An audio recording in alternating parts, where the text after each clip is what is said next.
Welcome to the Culture is Healing podcast, brought to you by Checking In. At Checking In, we create customized wellness tools for First Nations communities, centering each nation's language, culture, and traditions to support healing and well-being for their people. To learn more about our work at Checking In, please visit our website at checkingin.co. Thank you for listening. I hope you enjoy this episode. Haichka.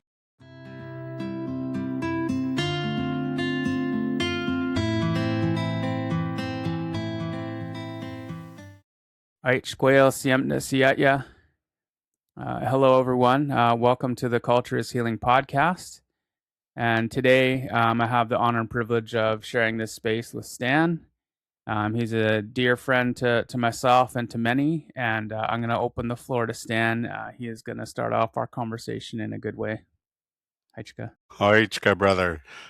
So I'm just in the process of learning our nuučaan language, something that I grew up without because I grew up in the city, so I never had an opportunity to immerse myself in some of our cultural language. So I'm learning the language. So I'd like to open with a nuučaan prayer that I'm still learning. I'm still learning it. So I'm going to quickly read it from my phone. So CC Kink Aknish, let's pray.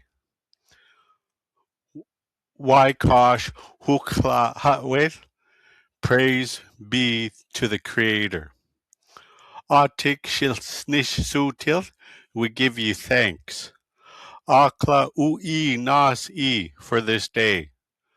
Kluth apin altata pita, let us learn in a proper way. Chama ta'a nihu takshil, help us think with a clear mind. Llaʔaʔuukʷiʔatḥ with llaʔaʔu. Thank you, Creator. Thank you. So just a short little prayer to start our session, George. And I think it's always a good way to start anything. You know, whenever we go to meetings or whenever we're meeting with even dignitaries, right? We start with that prayer to bring in the good energy and to bring in the goodness and the wholeness of the purpose of how come we're there. And then us as ḵuʔaʔuukʷiʔatḥ people, we have that guidance because we believe in the Creator. So thank you for allowing me to do that. Haichka CM. Yeah, thank you so much. I really appreciate that. Very much like how we start every podcast episode, we always love to start off with our introductions, and so following Stan's beautiful prayer, Ait Squale, Ichual, Antapa Huokolitsa, Neats Dominus, Halal, Kawatin, Layaxin. Hello, everyone. My traditional name is Huokolitsa. My English name is George Harris Jr., and I'm calling you today from my home here in Staminas. This is the community that my father is from. This is the community that my mother married into. And this is the community my siblings and I were raised in. I belong to George Harris Sr. and my late mother, Sylvia Harris. And my grandparents from my father's side of my family are the late Lawrence and Irene Harris. And my grandparents from my mother's side of my family are the late Bernard and Nora George. And my familial connections to llaʔaʔuukʷiʔatḥ come from my mother, Sylvia, and my grandmother, Nora. And my connections to Cowitson come from my grandfather, Bernard. Through both sides of my family, I have familial connections to Llaʔuukʷiʔatḥ. And the name Huokolitsa, it's a name that's been passed down for many generations throughout my family. And I have the honor and privilege of being able to carry that name along with my father, as well as a few other family members. And thank you all so much for taking the time to come and sitting in on the conversation between Stan and I. Once again, my name is Huokolitsa, and I'm the host of the Culture is Healing podcast. and I'd like to open the floor and pass it over to Stan to introduce himself to all today. Kaichka, Take the Kleko, Kleko. I too am going to introduce myself in our nuučaan way. Uklaksish, Chakas up meek histuk silth llaʔuukʷiʔatḥ. I come from Tofino, BC. Our late father was Andrew David, and our late mother was Lucy Matthew. My father comes from llaʔuukʷiʔatḥ, and when I did my family tree years ago, my mom has roots in llaʔuukʷiʔatḥ, which is also on the west coast of Vancouver Island. And I've pretty much grown up here in Shnunimuk Coast territory pretty much all my life. So it's a privilege and an honor to be residing in their territory all these years. A little bit about myself. I've been in the helping healing field for approximately 37 years. I've learned a little bit about our cultural ways, and I will say I am not an expert in these ways. I've had the pleasure and the privilege of been taught by some amazing people who've taken me under their wing and shared their knowledge with me. And the nice thing about our knowledge and our culture, it's that's what it's for. It's to be shared. It's to be passed on, whether it's within our own family or whether it's within our work environment or in our community environment. And those ways are slowly starting to come back. I see that we're starting to revert back to basically who we truly are as Qualmouth people and as people of the land. So it's really nice to see. So I've been around for a while doing this, about 37 years. I started when I was quite young like you, George. I was 26 when I started doing this work, and I've learned a lot just by hands-on experience and all kinds of training, all kinds of hands-on training. I do not hold an educational certificate, but I have lots of training. I've been trained in uh, a modality called neurolinguistic programming, which is based on communication, how people uh, communicate, how they receive communication, and how they process information. It's a really good tool for me since I work with people. Then I was fascinated by that, and then later on I became fascinated by hypnosis. So in 2009 I went and got certified to do clinical hypnotherapy.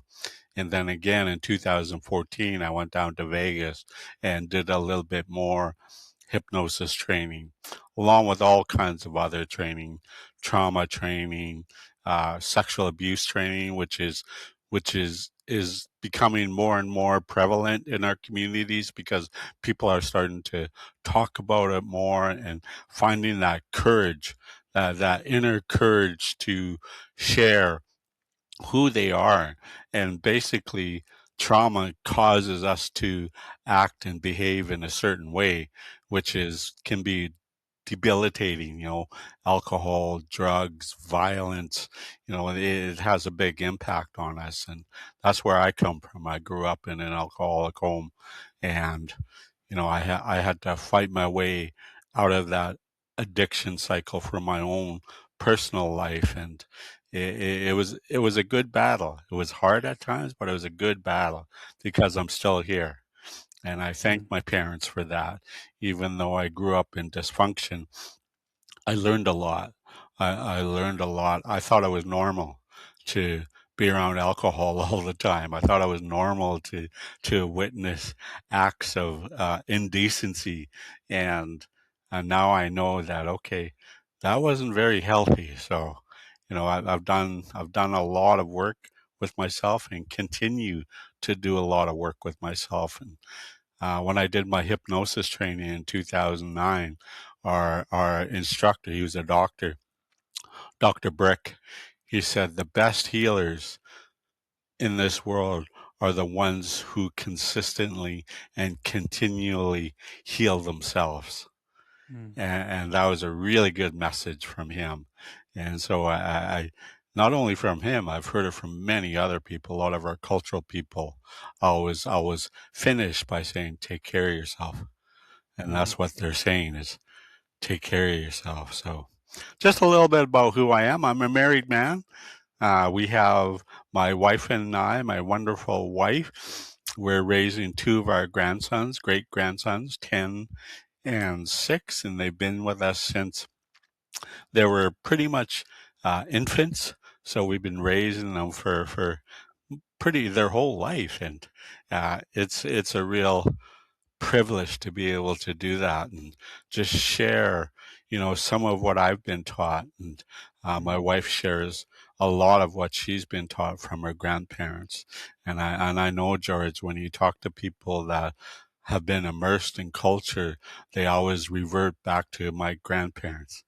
I learned Mm. this from my grandparents, right? So I'm hoping that's the impact we can have on them is when they're older, they'll say things like, I remember when Grandma and Grandpa used to say, "Be good to yourself, be good to people," right? And what a gift, right? To be able to do that, like to be able to impact somebody's life in such a way that you can brighten their life, even though they're not in their immediate family. We are immediate family, but we're not mom and we're not dad. So we're the next best thing for them, which is Mm. again a real honor and a real privilege to be able to provide that for them. It touches my heart, right? Mm. In and out of Mm. foster Hajke. care when I was a child. Hajke So Stan. I think that's enough about me for a while. Mm. Yes. Mm. Yeah, thank you for sharing. Yeah, and I love hearing you share that as well. And the for me, a lot of the teachings I carry and now get to share with others, or I often share that they did come from my grandma. My grandma Nora was such a influential person in my younger years, and yeah, and I look back at all of her teachings very fondly. I did not get to walk this earth with her as long as I would have hoped to, but now I have the opportunity to look back at all of those teachings that have been shared with me and shared with other members of our family, and we get to share notes and reminisce about the times that we got to walk alongside my grandma. And yeah, it's been amazing, and now you're having that opportunity to share teachings and share stories, so it's amazing. Yeah. Definitely, definitely is. Most definitely. And that's Yeah. that's the impact of our ancestors, right? So now we have a responsibility to carry that on. And it's not a big responsibility, but it's a responsibility that has been around us for hundreds and hundreds of years. Is this, cultural traditional law and knowledge is passed down. And that's the only way it can be passed down is from the older ones, or from our relatives. Yeah. Well, and I think too, not only just having that opportunity to learn from our family, and I think our relationship is a testament to your journey as well. You Hmm. had done a lot of healing, and you've had an impact on my life for sure. You and I have known each other for quite a number of years. Kind of throwing back to your time in Tillicum, and your time in Ladysmith and in the school district there. And so you and I have crossed paths quite a few times over the last few decades, and you've always been kind of that person who's carried themselves in a good way, always had the opportunity to look up to you, Stan, and so it's an honor and privilege of being able to share this space with you today. Thank you. Haichka, I appreciate that. And for you, brother, I gotta mention, when you were in high school, you were an all-star rugby player who traveled the world. Like, who gets to do that, right?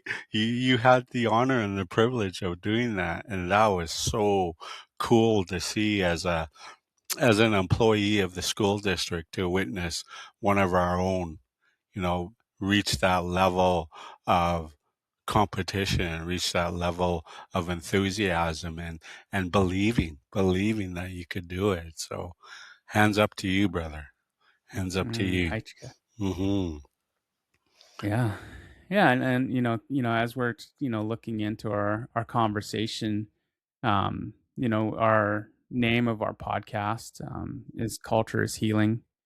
This is something that when we were discussing the creation of our podcast and coming up with a name, it's something that felt very near and dear to our hearts here at Checking In, and it's the name of one of the tools that we created was an app for the platform is called Culture is Healing, and very much that saying, culture is healing, means so much to all of our indigenous peoples, and we've had opportunities to share a little bit in the beginning of our conversations of what those connections can make in our families and in our communities, and that really means a lot to so many people. And I'd love to hear your thoughts too, Stan, of when we're talking about culture is healing. What does that mean to you? Oh, it definitely it means so much. Like even though it's only just a few words, it embodies everything that we are as Kwamos people, Kuas people in nuučaan language. It embodies everything that we are and everything that we can revert back to. It always goes back to those teachings, right? I remember teachings from when I was like 5 and 6 from our late father, and they're really simple teachings, really simple that I was able to recall them after I put the cork in the bottle and put away the drugs Mm, and started remembering all these things. Like even though it was dysfunctional, there was still some culture in it. So culture is healing is there's nothing like it. mm, There's nothing like it. I got adopted into a new channel family on the West Coast. Huge family, big family, the Robinson family of the West Coast. And I called her mom because she's the one that adopted me. Her and her, one of her elder sisters adopted me into their family. And she used to say, this was like over 20 years ago. She used to say, there's going to come a time when people are going to need us. They're mm, going to need us. They're going to ask us how we manage to survive and to keep going forward. Right? You look at our history, we've been through residential school, we've been through colonization, we've been through, the 60s scoop. We've had a lot of things we had to endure as people, but we're still here.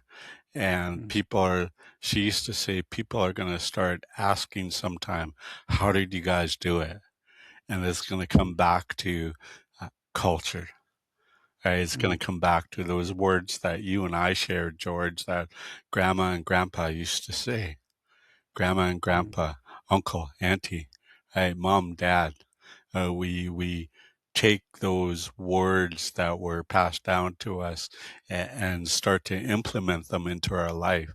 So I know what she meant, that there's going to come a time when we're needed, right? And I think the most basic thing of culture is healing, which is some people really struggle with, is to stay grounded.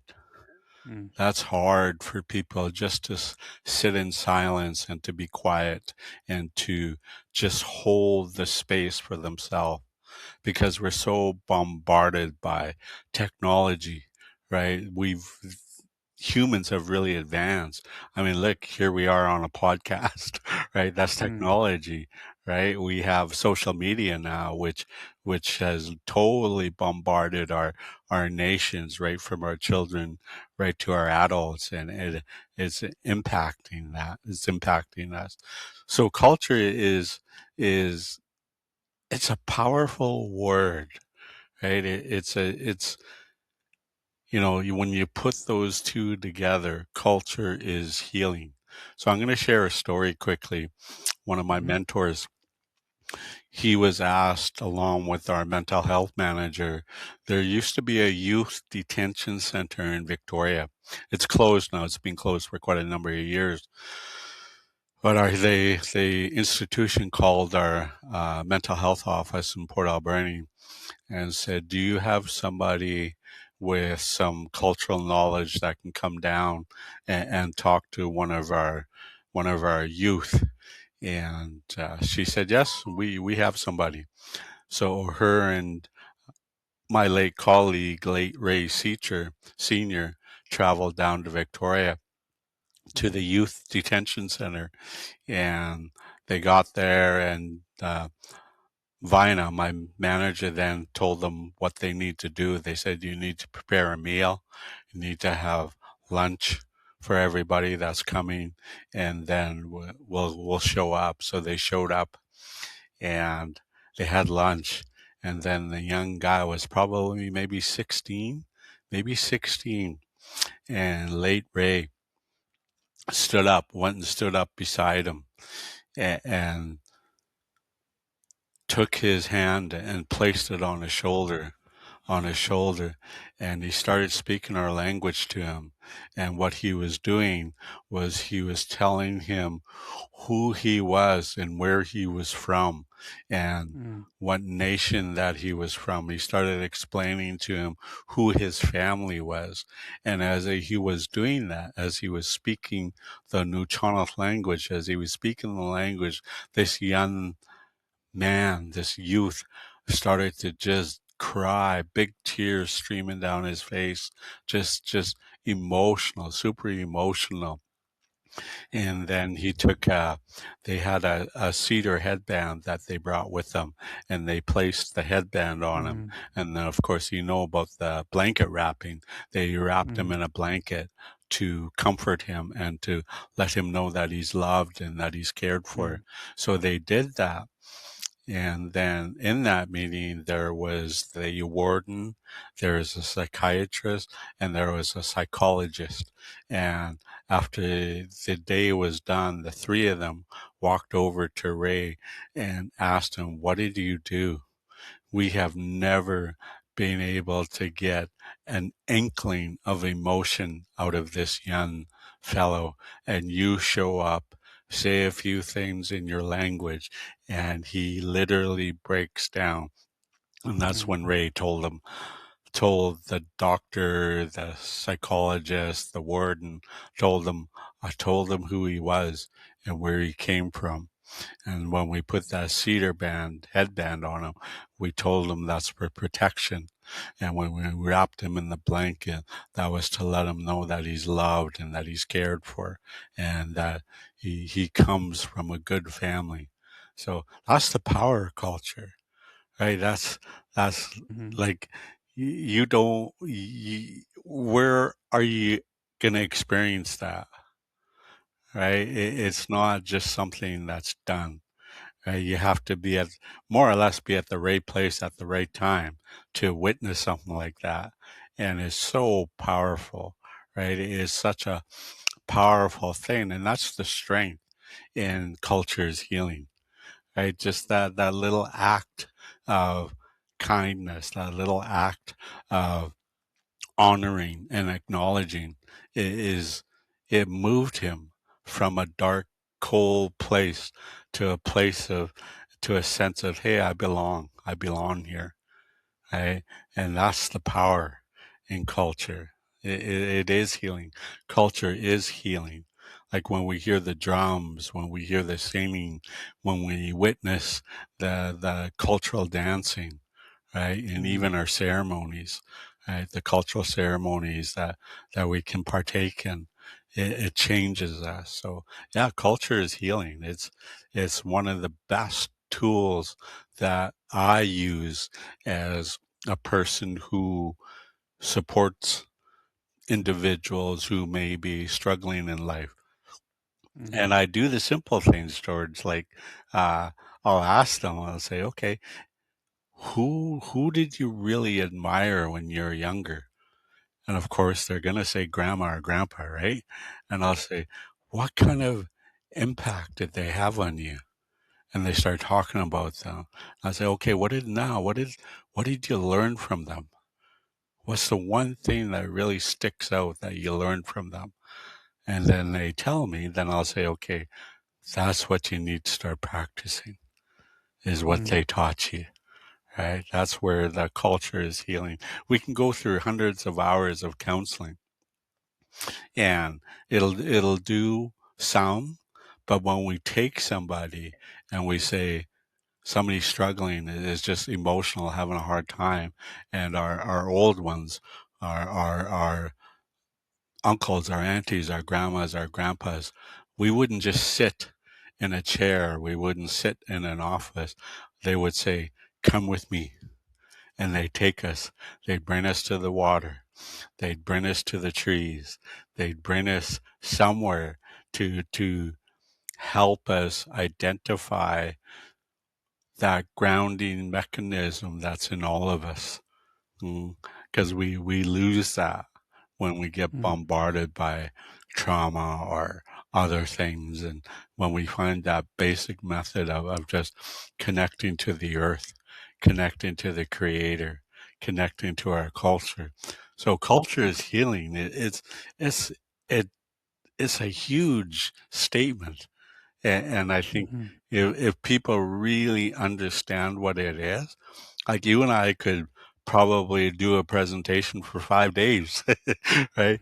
5 days of helping people understand that, okay, Mhm. we're going to go back to the basics, right? We're going to Mhm. sit. We're going to sit in a circle. We're going to build a fire. We're going to eat Mhm. wild game. We're going to go get some fish, right? Mhm. Those are old ways of helping our people, and some of it is still done today. Some of it's Mhm. still done today. So that's to me, that's what culture is healing means to me. It touches my heart, and what touches my heart even more is when I get to witness the strength and the empowerment of culture. It's Mhm. so rewarding. You couldn't give me $10 million, I wouldn't take it. But if you show me somebody who embraces a moment of culture where they're taken to the water or they're taken to the forest, that's that's rewarding, right? Mhm. Yeah. So thanks for the question, George. I could have went Mm. on, but I'll stop there. Yeah, and, thinking too, back to, some of the work that you and I have had the opportunity to do together. In my previous role here in my nation, I was Hmm. a band rep, and you and I got to work very closely together. Doing and bringing culture back into the work that we're doing to really help heal our people, and the work that I'm doing today, and checking in and bringing this Cultures Healing app into the world, and also, having the opportunity to build upon that. We've gone forward with a tool called Pathways to Healing. That's helping all the helpers, as they're navigating the detox and treatment system to try and expedite the process to get our relatives to the help that they're wanting and needing, getting them into detox and treatment centers.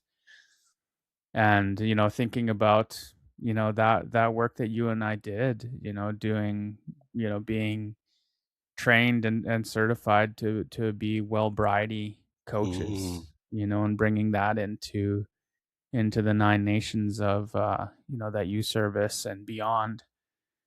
And, yeah, that just had me thinking of how all of this has kinda come, like, full circle for me to be able to walk alongside you in that work, and then bringing that essence of the work you and I did together into my new role, into this new job, into this new company, and having the opportunity now to be able to share and to be able to talk about the experiences that you and I carried with that work of, bringing healing to our people through our cultural ways of being and understanding of who we are and where we come from, being ݼḻaʔuukʷiʔatḥ. And so, Mhm. thank you so much for the way you carry and conduct yourselves with regards to that understanding and power that our culture holds for all of our people. So, Yes, yes, ḵaʔuukʷiʔatḥ. And I'm gonna talk a little bit about our work. And what really enticed me into Wellbriety, the training, was that Don Hoyas, the creator, had mentioned that when you do the Wellbriety, you can implement the culture from your area. You don't have to use ours. And I went, I like that. I like that. So, George, when we did Wellbriety in the community, we brought mhm, in elders that mhm, came in and shared and were able to, you know, share some of that cultural knowledge. And even now, some of those people that were in that Wellbriety group are still sober. mm, I've kept in touch with a few of them, and mhm, they're still sober. They're still clean. So mhm, again, it goes back to culture is healing. It mhm, works, right? The 12 steps of AA. White Bison, the creator, took the 12 steps of AA and added Native American language to match them. But what we started to do was implement our West Coast language into it, right? mhm, Yeah, so powerful tool. I still do Wellbriety. I'm actually just mhm, waiting to start again in Stamanis. Yeah, mhm, we're looking at hopefully April to offer another Wellbriety group for the community. So, and I also mm, did the youth Wellbriety training, so I can do the Wellbriety with youth also, which is something I'm really passionate about because if we can get to them early, it'll mhm, make such a world of difference. So I go up to Orkalilam, the youth treatment center, once a week to do Wellbriety with the youth in the program out there, and I always say to them, "You're in a good place. You're far better off than I was when I was your age. I didn't figure it out till I was 25. You're teenagers. You're way ahead." Right? You're mm, way ahead of where I was. So, keep doing what you're doing here, even though some of it may seem challenging and it may, bring up huge emotions. That's part of the healing. Mm. So yeah, well, Brighty, it's a good program and mhm, it's spreading. It's spreading. It started down in the U.S. and as you know, it's made its way into Canada, and mhm, it's now spreading across Canada. I'm starting to see more and more Wellbriety groups being offered across Canada. So mm, it's a good tool because we get to mhm, implement the culture. So yeah. And I appreciate that time that we got to do that work together. Right? It's mhm, always nice when we have a colleague or we have somebody alongside us that can be that support or pick up the areas that I may have missed on. Right, that's the nice thing about having a colleague is you may say things that I never even thought of saying, and that's the nice thing, right? So yeah, it was a real honor and a privilege. I always wondered, where did George go? Is I didn't have as much communication with the natives. So after you left, but now it's happening. Yeah. Now it's happening. So Uh, yeah, yeah, yeah, I'm glad it's happening. yeah, Yeah, that's yeah, good. Yeah, 'cause, yeah, that for me, that was definitely some really impactful work that, you know, came straight from my heart, and being able to bring you in to really help me, you know, lead that program, and I was there to be able to support you through that process, and yeah, it was really impactful, and I'm glad that things are picking back up again. So yeah, I just guess, yeah. yeah, yeah. Thank you, thank you. Yeah. Yeah. Yeah, and even thinking about, you know, some of that work we did, you know, we had the opportunity to implement, some ceremony into the work that we're doing, and, um, you know, wanted to ask you if there had been any, ceremony, that you've had, the opportunity to, um, you know, partake in or facilitate, or even just witness that, you know, really hold a special place in your heart. Okay. Hoichka, George. After this statement, I'll pull up the picture. But first, again, I'm a storyteller. So years ago, again, in this line of work, this field, I was on a team of about approximately 42 um, mental health workers, and quite a majority of them were Kwalmuth, Kuas, quite a majority of our team were First Nations, and we used to meet 3 times a year to take care of ourselves, to do our own self care. We'd take maybe a day and a half, 2 days, just to do some empowering things for ourselves. And each session, we had the opportunity to be part of a cultural ceremony. And one of our leaders, the same fellow that I was talking of, late Ray Seacher, he did a cultural ceremony with us. And there's about 40 of us mental health workers. And he did this amazing uh, cedar ceremony with us. And it took a while. It took about maybe an hour and a half, 2 hours to actually go through the ceremony. And Mm, then at the end of it, we were given the opportunity to debrief how we felt about the ceremony. And of course, quite a majority of us said, that was so amazing. Like, I feel so much lighter. I feel so much stronger. I feel so much better.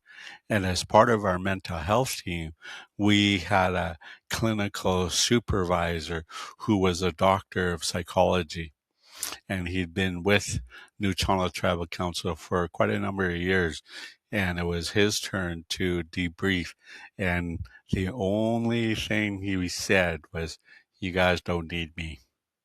mm, What a statement, wow. right? From a clinical professional that was part of and witnessed the strength again in culture.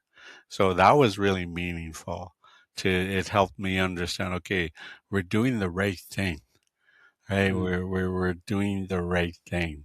And there's many other ceremonies that I've been a part of course, like the sweat lodge, and mhm, going to the water, and going to the mountain, and those kinds of things. Again, I remember, like, even doing my first fast. I was like 25 when I did my first fast, and I didn't really know what it was, but I knew the purpose of it. So, of course, when you're doing a fast, you're naturally going to get hungry, right? Because you're fasting, so no food, right? So I remember one of the people that kind of guided me said, when you get hungry, just boil some hot water, put a little bit of cayenne pepper in the hot water, and drink it. And I was getting hungry. My tummy was just rumbling and just so hungry. I was like, oh, I better boil some water. So I boiled some water, poured a cup, made a cup, and then I didn't know how hot cayenne pepper was. I knew what I just knew it was cayenne pepper. So I just shook the shaker in there. Like I put a lot of cayenne pepper in the hot water but I drank it because I was so hungry. But it was hot, right? It was hot. So that sticks out, right? You know, purifying the body, right? Purifying the body and letting all the toxins go, letting all the things that may cause, illnesses or body aches or, make us unwell. So, I still do the odd fast, but not as much because I'm now a type 2 diabetic. So, of course, I got to be careful. I got to be careful. So, I still do it. Right. There's times where I'll just take some time and just kind of take that time to detoxify some of the toxins that are within myself. So that's one thing that really sticks out for me. Right. And then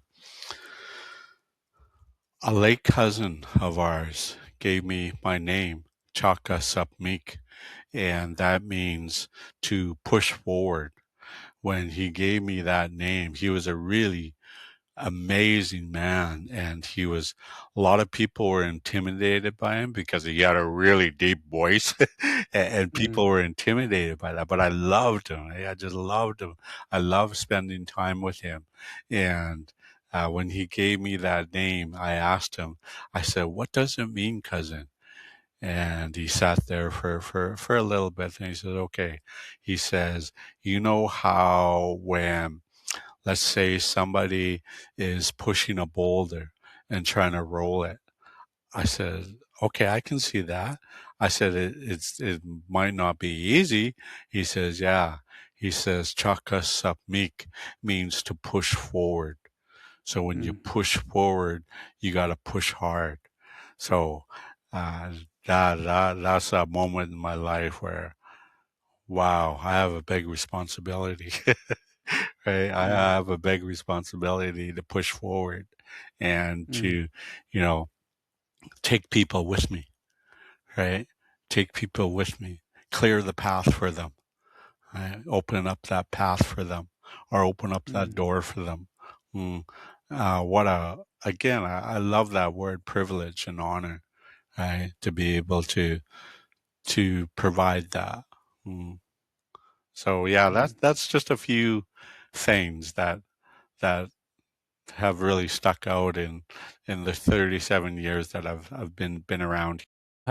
Stan, thank you for sharing. Even just thinking about our work together and doing the cultural stuff we got to do in Wellbriety and like I'd mentioned, the work I'm doing now with the Pathways to Hmm. Healing tool, looking at the continuum of care for our Yes. relatives, as they are going into treatment. That's not the whole story, and I think about the time you and I worked together.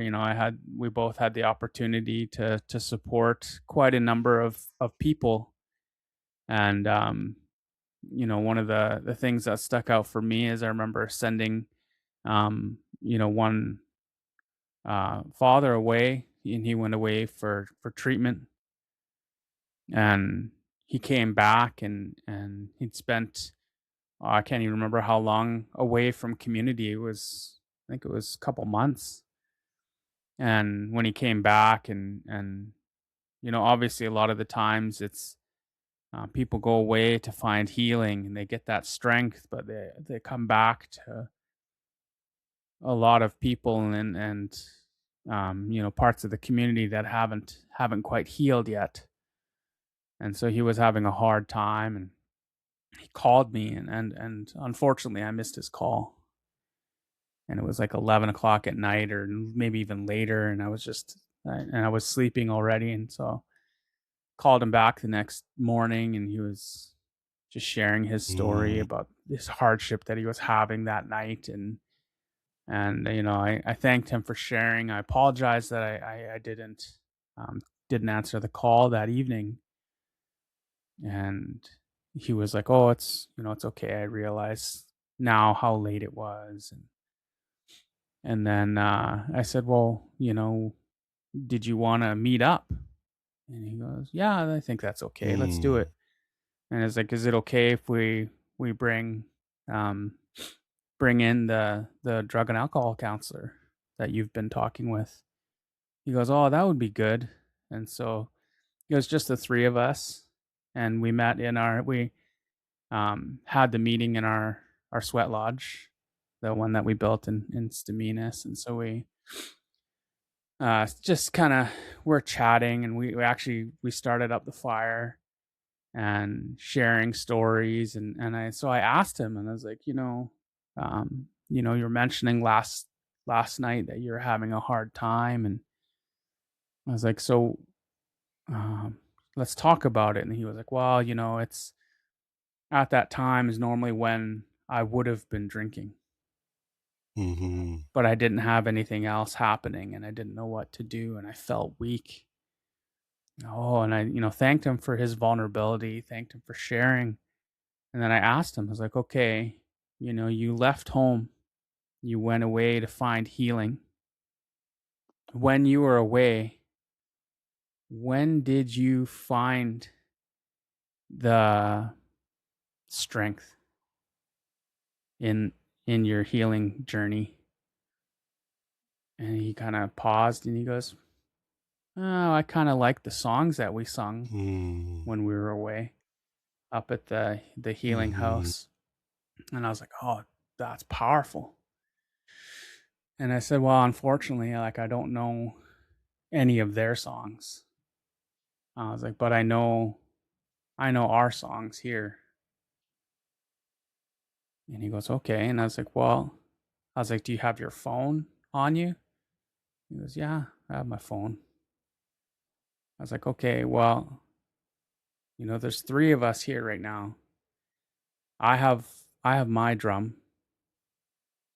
I know the counselor has his drum in his office." I was like, "You got your phone." I was like, "Well, how about the three of us together? We'll sing our Staminas Mustimuch together.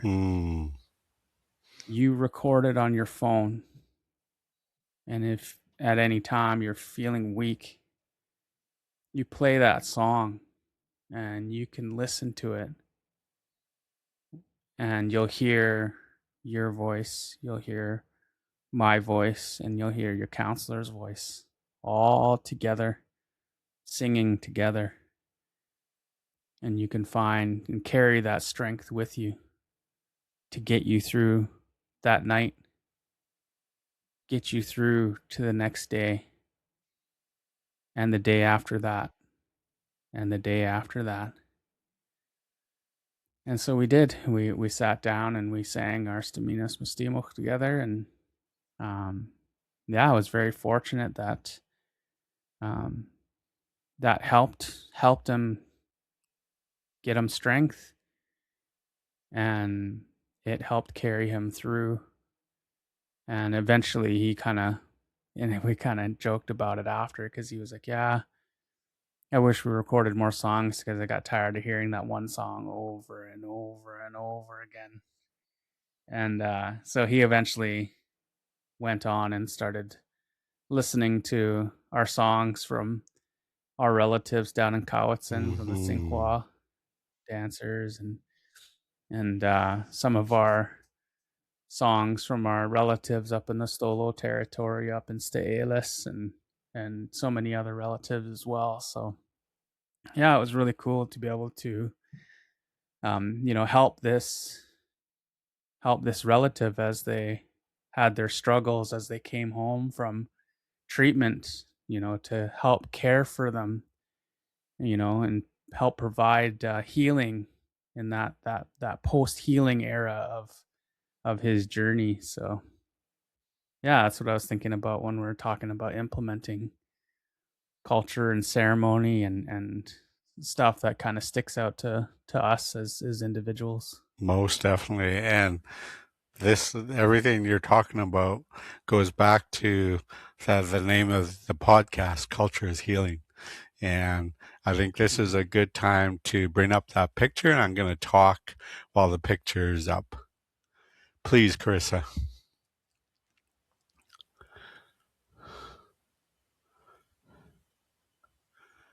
Great, Hoichka. And if you take a look closely, there's quite a number of items on here, and some of the things that you talked about already, George. Right? There's a rattle on there, right? That we use for certain things.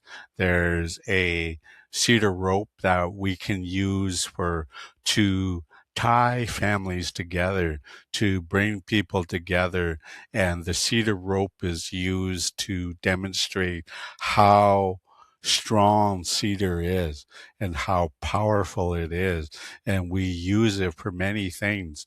We use it, if you look on the blanket there's cedar headbands, there's the cedar sash, the cedar rope. So I always say no matter how hard, we could put 5 people on the rope, 5 on each side, pull on it in opposite directions, and the cedar rope is not going to break.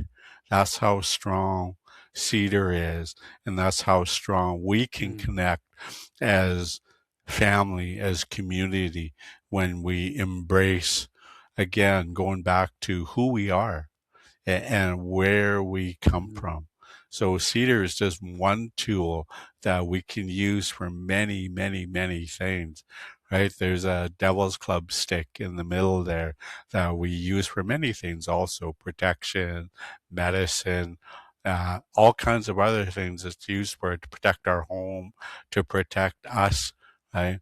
The eagle fan, nuučaan in our language, our lead singers use the nuučaan to lead songs. And there's a sage bowl on there, for other medicine that we may use in our daily life. The drum, you spoke of the drum, George, and what a powerful tool. I always tell people, I know maybe 2 songs at the most. I always say, if you have a drum, just take it out and bang on it for a while. Just make the sound, let the drum make the sound it's supposed to make. And I said, when we hear a drum, it does something to us. I said, well, if you take the time to really think about it, the first drum we heard was the heartbeat of our mother. So that's why we get so attracted when we hear people drumming and singing, because that's the very first sound we heard. So when we go and get our own drum, we can just hit it ourselves and calm ourselves down. So I do this prayer song that my brother Trevor Little, he's somebody you got to get on here. My brother Trevor Little, he gave me permission to sing his prayer song. And I've sang it in quite a few places already. And I got invited up to VIU to a child and youth care class to talk about the same things that are on the blanket there and share a little bit about connection to culture. And then I sang the prayer song for them when I was done. And the instructor, I know very well, he messaged me a few weeks later and he says, remember when you did that prayer song? I said, yeah. He says, you remember when you told us what it was about and how the drum beat is a heartbeat? I said, yeah. He says, well, my son, he says, Mom, they have a newborn child. Mom left baby with me and he wouldn't stop crying. He couldn't get him to stop crying. He goes, oh, I remember. So he went and grabbed his drum and he started hitting the drum to a heartbeat.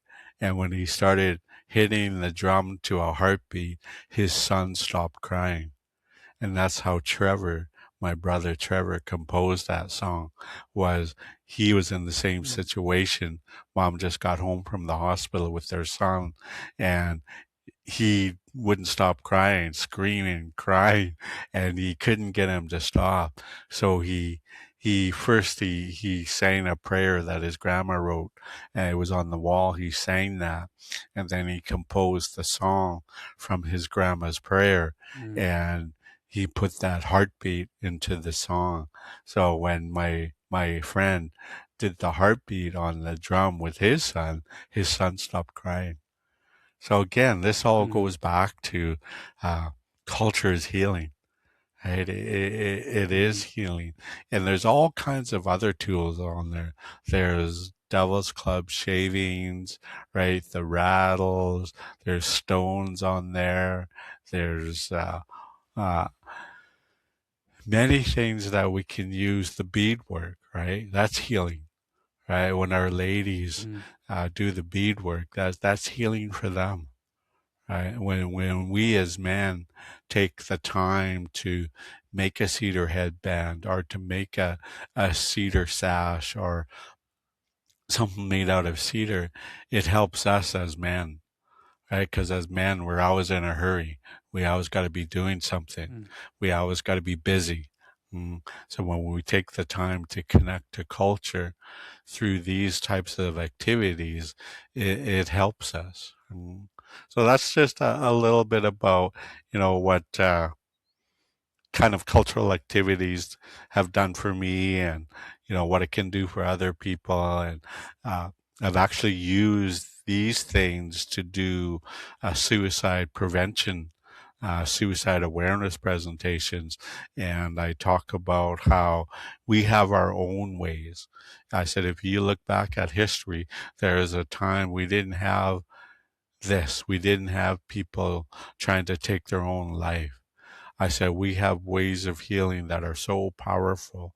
And I said, even within your own family, if you take the time and just really, really ground yourself, you'll find those teachings. And then all this stuff is already out.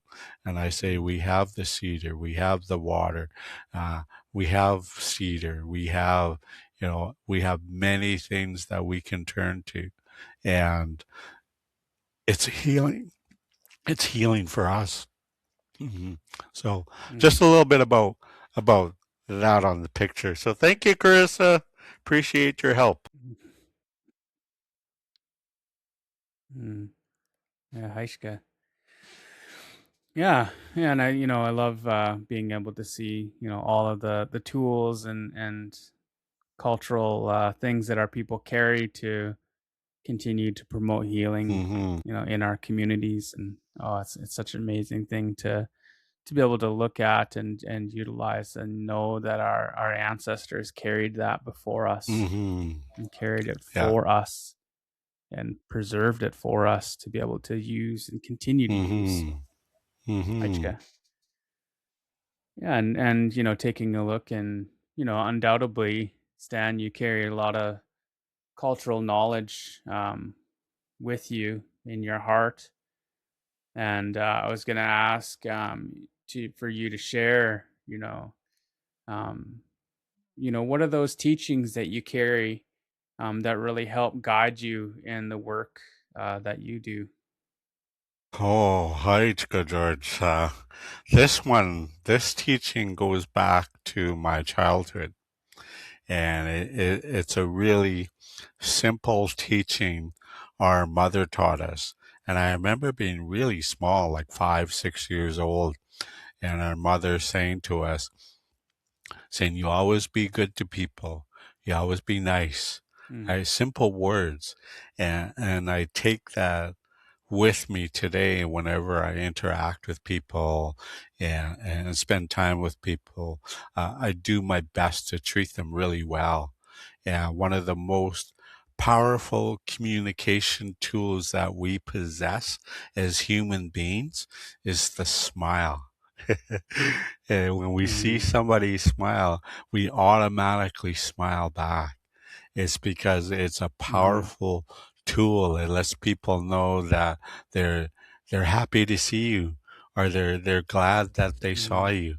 So it's simple things like that, right? And then in my work journey from some of the cultural elders and teachers that have I've spent time with, one thing that really, really sticks out for me is when they would say to me, they would say, you have to believe, Stan.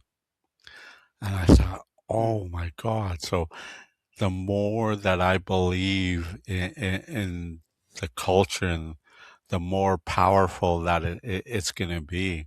So believing is a Mm. really big part in acquiring some of those cultural traditional teachings, is believing, right? Because if I believe that they work, then guess what?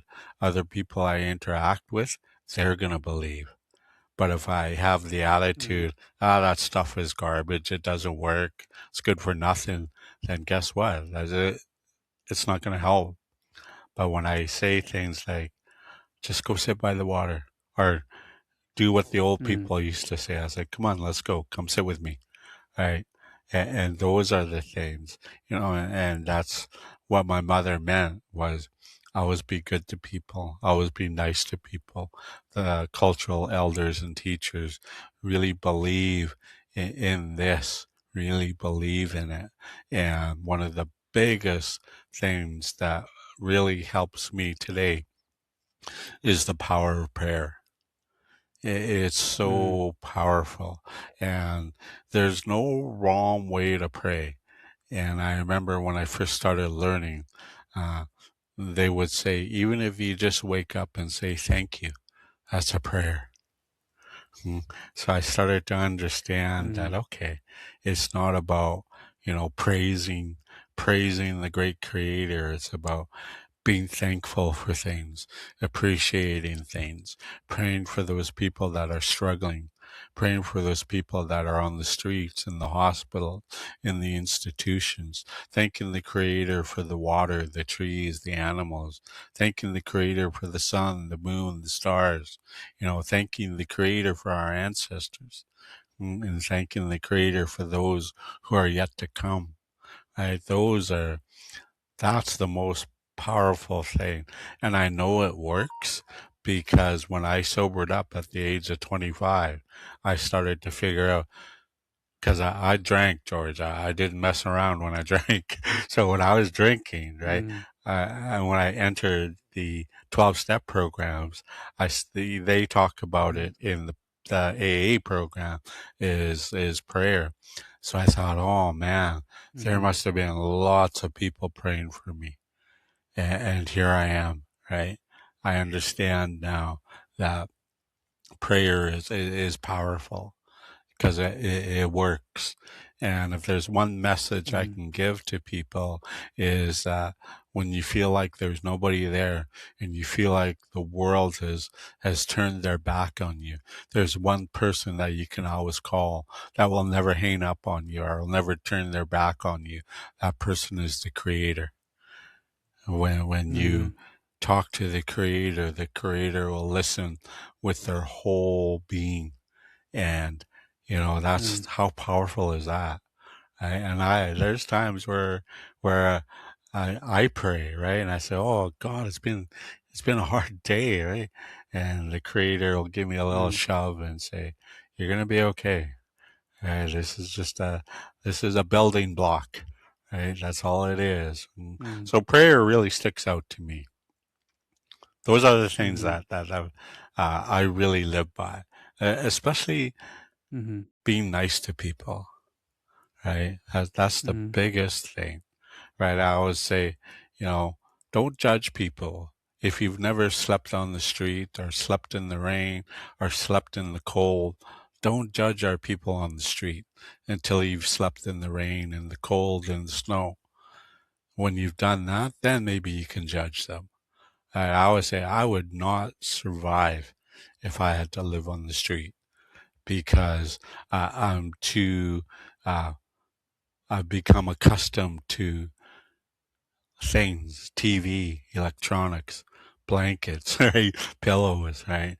These people on the streets, they just live by what they have. So I always Mm. say, you want to do a good thing, just say hello to them. I do. When it's all over now, people say, do you have any spare change? Or can you buy me some food? And I will, right? I'll give them a little bit of change. But when I do, I always say, what's your name? And they kind of look at me, my name. I said, yeah, what's your name? And they tell me their name, and I'll say, I'm Stan. I said, I'm glad I met you. So use healing words when you see people. It's good to see you. I'm glad you're here. You look amazing. You look fantastic. Those are healing words that we can use when we greet people, when we meet people. And a quick story about that. Years ago, there was these two young boys. They used to play basketball together, and the older one would always, there was this boy, he was really rough. I can't remember what his name was. He just had a rough life, really, really streaked, rough. And the older one would always say, "Hey, hi, oh, it's good to see you." Right? And then they parted, and they both became adults. And he wondered where he went. And I guess he went away and kind of pulled his life together. And he had seen him years later, and he asked him, he says, "Where have you been?" He says, "Oh, I had to take care of myself." And he says, "When we were playing basketball, I had a really rough life." He said, "My home was a mess. It was awful living in my home." And he said, "The only reason I went to basketball was because you'd always say hello to me. You'd always have a kind word for me. And that's the only reason I went to basketball." So it goes back to what my mom said. Always be good to people. Always be kind to people, because you never know. So I'll finish with that. Aichika. Yeah, and thinking I'll share my own story. Back in December, my Stottless and I, we were down in Duncan, and we go to a golf simulator down there just for fun and for physical activity. And we had kind of been going through um, cleaning, and we had some extra blankets and stuff like that we had gathered over time from obviously from Big House and stuff like that. And we originally just had in mind that we were gonna go and donate it to like Value Village. And so we had it in the back seat of our truck. And we finished uh, our round of golf at the simulator, and we walked out, and you could smell like smoke in the air. And I was like, "Oh, that's weird." Like, we're kind of in like a downtown area. It's kind of weird to smell, burning wood. And I was like, didn't like think too much of it. And so we got in the truck and we started driving away. And it was there was some unhoused people on the street just over where had a little fire going to keep warm. And obviously it's December, and it's in the evening, and it's not warm out. And so me and my wife drove past, and I was just like, I looked over and I was like, "I think we need to turn around." She goes, "Okay, how come?" I was like, "Well, we got like 4 bags of blankets here." I was like, "We're just giving them away to Value Village." I'm like, "Why don't we give them to the people right now who really need them?" She goes, "Okay." So we turned around and we pulled over just a little ways away from where they had the fire going. And I, got the people's attention, and I said, "Hey, like, I can't do a whole lot." I was like, "But what I can do right now is like, I have 4 bags of blankets here." I was like, "I want you guys to like share them with everyone around here." And so we unloaded these bags, and a young girl walked over, and I kind of had a double take. And then she goes, "Hi, uncle." And I was like, "Oh." I was like, "Oh, hey, babe." I was like, "Come here." So I gave her a hug, and then I said, "Oh gosh, like, I hope you know that I love you. Hope you know that I miss you." And I was like, "And just know that we're all here for you. And anytime you need us, please come back home." And so shared that with and it's my cousin's daughter. And so I got to, yet again share some love and share some hope to one of my family members, and and that got me really emotional to witness and to share that, and having that opportunity to really press into why I'm doing the work I'm doing, to bring this culture is healing app out into the world, to bring the Culture is Healing podcast out into the world, to bring the Pathways to Healing tool out into the world, and to, under that same umbrella of the Pathways to Healing, the post healing care app that we're creating with Œ̓tauten and there's so much meaningful work that's happening, and it's all, for me, it's really rooted in my own personal story and my own personal journey, and the connection that I have to my communities and to the people that I love, like my family, who is currently going through some hard times. So yeah, that's when we're talking about some of those teachings about sharing and sharing love with people, and sharing what you're sharing. Don't judge people until you've had that chance to live in their shoes and stuff. That's so that's my story, brother, and I wanted to share. Oh, that one kind of cheered me up a bit, brother. Ľaʔuukʷiʔatḥ, powerful. Yeah. And just to finish it, we're doing the Creator's work. You, with all the people that checking in, myself, all the people you've had on the podcasts, we're doing the Creator's work. Yeah. So ڵaʔuukʷiʔatḥ. Exactly. ڵaʔuukʷiʔatḥ. Yeah, I was going to ask, you've had the opportunity to share teachings that, really help guide you in your life. I was going to ask you if you wouldn't mind sharing any teaching or a word of advice for the people listening to the podcast here today. Okay, ڵaʔuukʷiʔatḥ. I think that, again, one teaching is always be good to yourself.